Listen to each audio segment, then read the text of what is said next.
5000 साल पहले विदुर जी ने धृतराष्ट्र को एक चर्चा में कहा कि ये कितनी बड़ी कमजोरी है मनुष्य की कि वह पाप करता जाता है पर उसका फल पाना नहीं चाहता,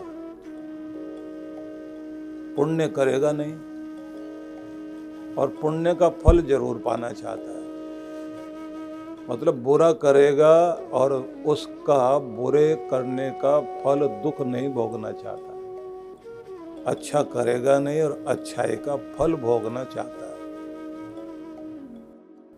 और ये तब व्यक्ति का जीवन सही होता है जब किसी भी व्यक्ति की मति, उसकी जो बुद्धि है, उसकी जो अक्ल है, वो ठीक हो। भीतर से ही परिवर्तन आता है जो बाहर दिखाई देता है। भीतर कुछ गड़बड़ हो गई तो बाहर भी गड़बड़ दिखाई देती है। इसलिए व्यक्ति अच्छाई पर तब चलता है जब उसकी बुद्धि सात्विक होती है, और सात्विक तब होगी जब सात्विक भोजन करे, सात्विक आचरण करे, सात्विक लोगों के साथ बैठे, सात्विक विचारों को जीवन में लाए। तामसिक राजसिक विचारों का प्रभाव होता है कि व्यक्ति की बुद्धि मलिन हो जाती है, और वो घर में एक भी व्यक्ति इस तरह का आ जाए तो पूरे दूध को फाड़ने में नींबू एक काफी है। एक गलत बुद्धि वाला व्यक्ति पूरे घर का सब कुछ, सुख, वैभव, शांति, खुशियां सब खराब कर देता है। और उनकी बातें इतनी अच्छी लगती हैं, वो जो बोल रहा होता है ना, ऐसा लगता है कि जो ये कह रहा है बिल्कुल सही कह रहा है। क्योंकि उस समय आदमी की बुद्धि पर पर्दा होता है, आदमी को लगता रहता है कि जो ये कह रहा है इसकी बात सुननी चाहिए। घर के 2-4 लोग समर्थन देने के लिए खड़े हो जाते हैं। आप समझिए कि कैकेयी अगर कनक भवन बनाकर राम जी को देने के लिए उद्यत हुई और खुद उसमें रहना नहीं चाहती, वो सोचती है अब बच्चों का विवाह हो गया, ये सुख भोगें, इनका समय है, तो कनक भवन राम जी को देने के लिए उद्यत, और मंथरा का साथ मिल गया तो कनक भवन की तो बात क्या, मिलता हुआ राज्य भी छीन लिया।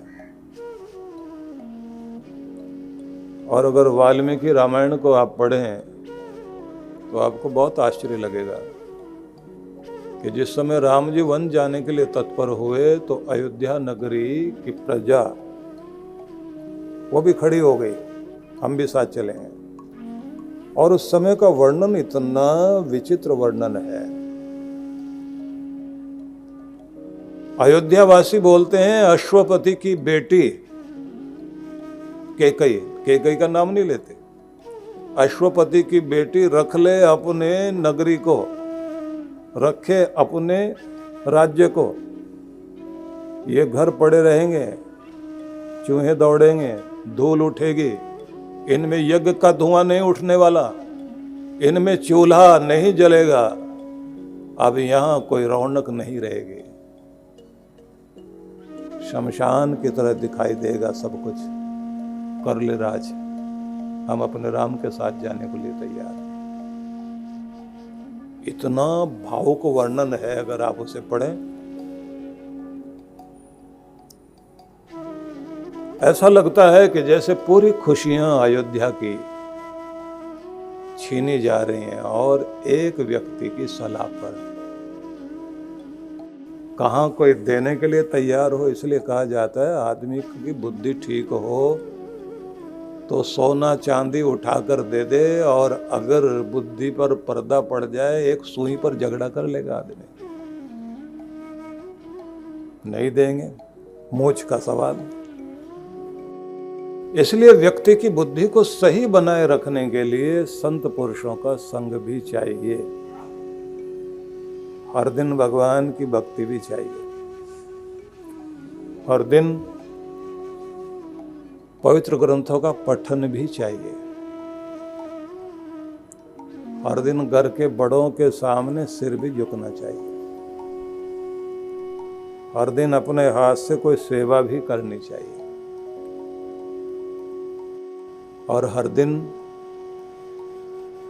कानों पर हाथ लगाकर अपनी भूलों के लिए, गलतियों के लिए क्षमा याचना और परमात्मा की अनंत अनंत कृपाओं को याद करके धन्यवाद देने की परंपरा। जैसे जैसे आप धन्यवाद करना शुरू करते हैं तो आपकी जिंदगी में धन्यवाद का अवसर भगवान बढ़ाते जाते हैं और उस पर और कृपा करते जाते हैं। इसलिए धन्यवाद करना सीख जाइए।